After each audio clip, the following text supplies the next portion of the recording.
جتنے بھی بزرگ آئے انہوں نے قرآن کریم سے دیے حوالے. قرآن کریم 3 پارہ آخری آیت. اللہ فرماتا ہے کل قیامت کے دن یہ بے ایمان کافر لوگ، یہ منکرین عقائد اسلامیہ پوری روئے زمین اور اس کے برابر سونا، حضرت ایسی آیت، پوری روئے زمین اور اس کے برابر سونا رب کی بارگاہ میں دے، پھر بھی رب کے قہر اور عذاب سے نہیں بچ سکتے. ارے رب کے قہر اور عذاب سے بچائے گی کوئی چیز تو وہ ایمان ہوگا، اور ایمان میں پہلے بتا چکا ہوں غلامی مصطفیٰ کا نام ایمان ہے. پوری روئے زمین سونا بڑا مہنگا ہے آج کل. یہ تو جب خواتین طلب کرتی تو اس وقت پتہ چلتا ہے بڑا ہی مہنگا ہے. پوری روئے زمین آپ اندازہ کر لیں کتنا سونا. تو پوری روئے زمین سے سب سے قیمتی چیز کیا ہو گئی؟ ایمان ہو گئی. اور یہ بھی میرے دوستو ذہن نشین رہے کہ جتنا عقیدہ اور ایمان خوبصورت ہوگا، عقیدہ اچھا ہوگا، اتنا ہی ہمارے عمل میں اچھائی آئے گی. مثال کے طور پر عقیدہ قلبی صداقت کا نام ہے. دل کسی چیز کو اب ایمان آ گیا اس میں، اب دل کہہ رہا ہے کہ یہ درست ہے تو پھر آپ اس کو درست مانیں گے کیونکہ ایمان آ چکا ہے دل میں. تو جتنا ایمان درست ہوگا، عقیدہ درست ہوگا، اتنا ہی عمل میں بھی درستگی آئے گی. قرآن کریم میں رب ذوالجلال نے اکثر مقامات پر آمنوا وعملوا الصالحات، ایمان اور عمل صالح کو مشروط قرار دیا ہے. اس آیت میں رب نے عمل صالح کا ذکر پہلے کیا اور ایمان کا بعد میں، تو پتہ چلا ایمان اور عمل صالح لازم و ملزوم ہے.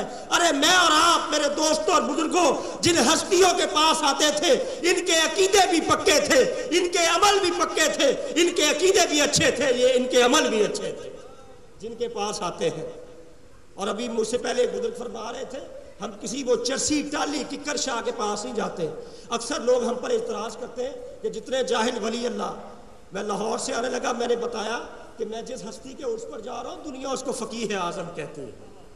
آپ علم کا اندازہ کیجئے کہ فقیہ اعظم جن کا لقب ہے علمیت کتنی ہوگی. ایمان، رب فرماتا ہے ایمان ہو مومن تو پھر فَلَنُحْيِيَنَّهُ حَيَاةً طَيِّبَةً، ہم ان کو پاکیزہ زندگی کے ساتھ زندہ رکھیں گے. اس میں حیاتاً طیبہ کے بارے میں بڑی آراء علماء کرام نے لکھی ہیں اپنے اپنے ذوق کے مطابق اور اپنے اپنے ایمانی قوت اور ایک وجدان اور ایک طبیعت کے مطابق انہوں نے لکھی ہیں کہ حیات طیبہ سے کیا مراد ہے. کچھ نے لکھا کہ اللہ کریم ان کا ذکر پاکیزگی کے طور پر زندہ رکھے گا. جنہوں نے اعمال صالحہ کیے اور ایمان لائے، اللہ ان کا ذکر پاکیزگی کے ساتھ کرے گا، اور جب تک دنیا رہے گی ان کے ذکر پاکیزگی سے ہوتے رہیں گے. مجھے بتائیے وہ لوگ جو 2 نمبر قسم کے ہیں، جن کے نا عقائد درست ہیں، ان میں کوئی ایسا گزرا جس کا نام پاکیزگی سے لیا جاتا ہو؟ آج داتا صاحب کا نام لیا جاتا ہے پاکیزگی سے، بابا فرید کا نام لیا جاتا ہے پاکیزگی سے، سیدی فقیہ اعظم کا نام لیا جاتا ہے پاکیزگی سے. اور میرے دوستو یہ تو دنیا کی زندگی ہے، رب نے پاکیزگی کے ساتھ رکھا ہے. ان کے نورانی افکار اور روشن کردار کی وجہ سے ان کو پاکیزگی کے ساتھ رب نے زندہ رکھا ہے. کل قیامت کا دن ہوگا. دیکھیے ذرا سورہ حدید کی طرف آئیے. اللہ تعالیٰ فرماتا ہے کہ سورہ حدید میں کہ یہ ایمان والے لوگ جو ہوں گے نا، ایمان والے اور عمل صالح والے لوگ، ان کا نور ان کے آگے پیچھے دائیں بائیں نور ہی نور ہوگا. توجہ رکھیے گا، گفتگو کو اختتام کی طرف لے جا رہا ہوں. ان کا نور آگے پیچھے دائیں بائیں نور ہی نور ہوگا. اور احادیث میں اس کی وضاحت کی گئی کہ ان کا نور ان کے عقیدے اور عمل کے مطابق ہوگا، کہ جیسا عقیدہ جیسا عمل ہوگا ویسا نور ہوگا. یہ تو ہو گئی ان ایمان والوں کی بات. اب جب یہ ایمان والے نورانیت میں ہوں گے، توجہ رکھیے گا، تو وہ لوگ جو دنیا میں ان کی نورانیت کا انکار کرتے تھے، یوم یقول المنافقون والمنافقات للذین آمنوا، جس دن منافق مرد اور منافق عورتیں. حضرت میں یہ جب پڑھتا تھا نا کہ عورتیں بھی منافق ہوتی ہیں تو میرے ذہن میں خیال آتا تھا عورتیں تو بڑی معصوم ہوتی ہیں، یہ منافقت کیسے پھیلا سکتی ہیں. لیکن جب سے اس میدان میں آئے ہیں، یقین کریں، یہ ممبر مصطفیٰ پہ کھڑا ہوں، ہمارے علاقے علامہ اقبال ٹاؤن لاہور میں کئی خواتین ان کی ہماری خواتین بھی ہمارے درویشوں کی طرح ہیں. ان کی خواتین گھروں میں درس قرآن کے بہانے گھس جاتی ہیں اور اہل اللہ کی محبت کو شرک کہتی ہیں. تو میں نے کہا مولا تو علیم و خبیر ہے، جانتا تھا کہ یہ منافق ہیں، ان کی جو فیمیل خواتین ہوں گی وہ بھی منافقات ہیں. ایک ٹبر ہی منافقان ہے. دوسرے لفظوں میں پنجابی میں کہہ دوں، یہ قبیلہ، یہ ہول فیملی ہائپوکریٹ ہے، پورے منافقین کا ٹولہ ہے. رب فرماتا ہے یوم یقول المنافقون والمنافقات للذین آمنوا، منافق مرد اور عورتیں ایمان والوں سے کہیں گے، کن سے؟ جو نورانیت میں ہوں گے، انظرونا نقتبس من نورکم، ہماری طرف دیکھو کہ ہم بھی تم سے کچھ نور لے لیں. ارے ظالمو، رب کریم ہے، اس نے بتا دیا کہ دنیا میں تم ان کی نورانیت کا انکار کرتے تھے، آج کس منہ سے ان سے نور مانگ رہے ہو؟ تم ہو ہی منافق. ارے تم نے تو نورانیت مصطفیٰ کا انکار کیا تھا، تم کس منہ سے ان کے پاس آتے ہو؟ اور ہم تو میرے دوستوں اور بزرگوں آئے ہی نور اللہ کے پاس ہے کہ اور جھولیاں پھیلا کر ان سے افکار کی نورانیت دے کر جا رہے ہیں.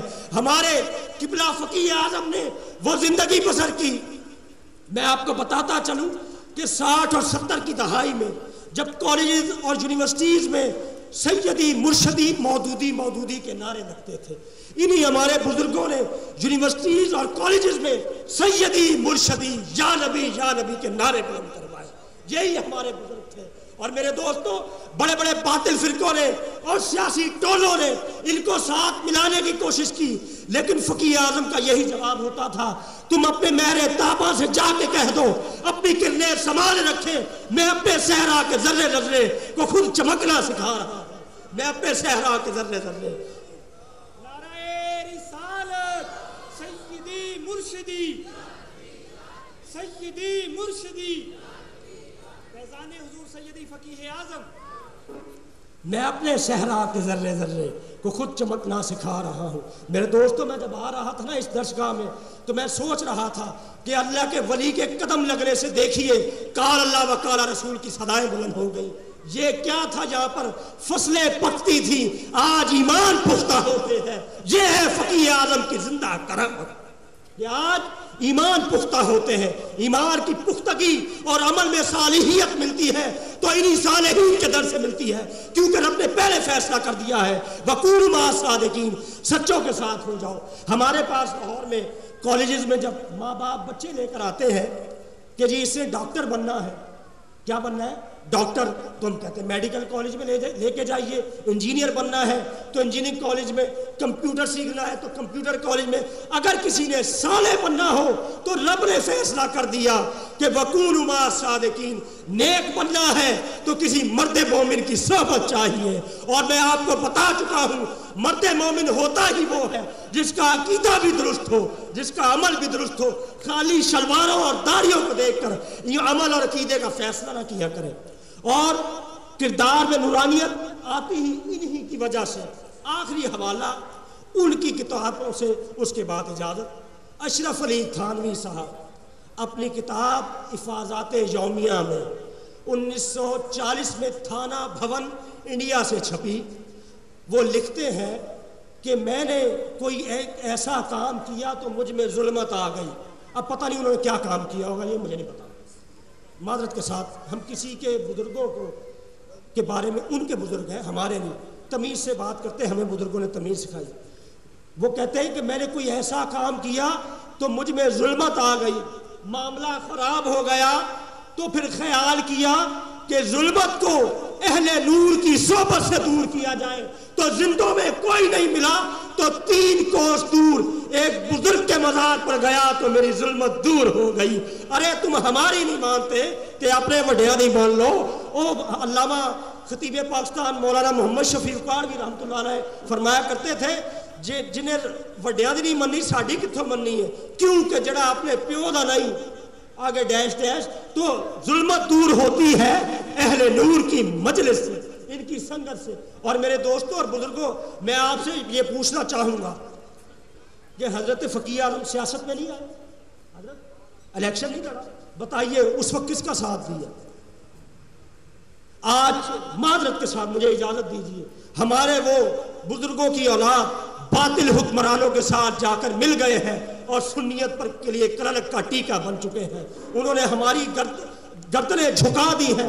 ارے چند کرسیوں کی خاطر، اقتدار کی خاطر، وزارت اور ڈالروں کی خاطر تم کدھر چلے گئے؟ تم تھے کدھر؟ ارے تم تھے حسینی، چلے یزیدیوں میں گئے. تمہیں کیا ہو گیا؟ تمہارے اسلاف تو ایسے نہ تھے.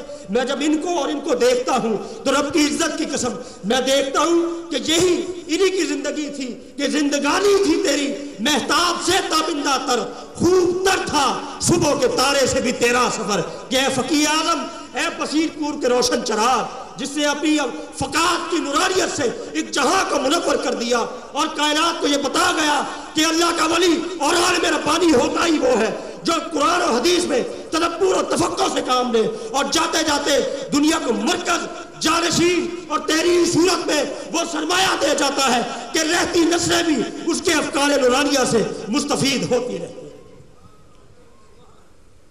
آخر میں نے چند موضوعات جو حضرت کے حوالے سے تحقیقی کام جن پر ہو سکتا ہے وہ لکھ کر لایا ہوں، میں حضرت کو پیش کر دوں گا. میں نے گفتگو کی، میری گفتگو کا مقصد خالصتاً اپنے یہ دوست میرے بھائی یہاں موجود ہیں اور عرس کی نشست میں تشریف لائے ہیں، پہلی نشست فقیہ اعظم کے عرس کی.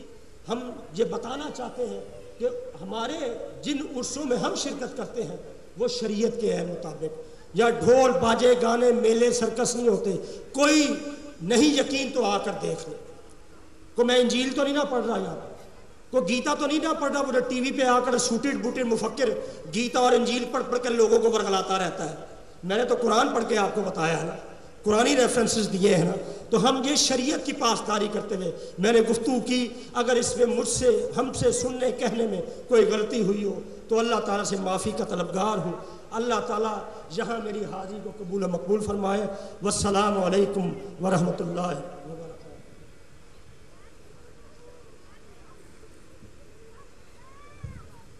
ماشاءاللہ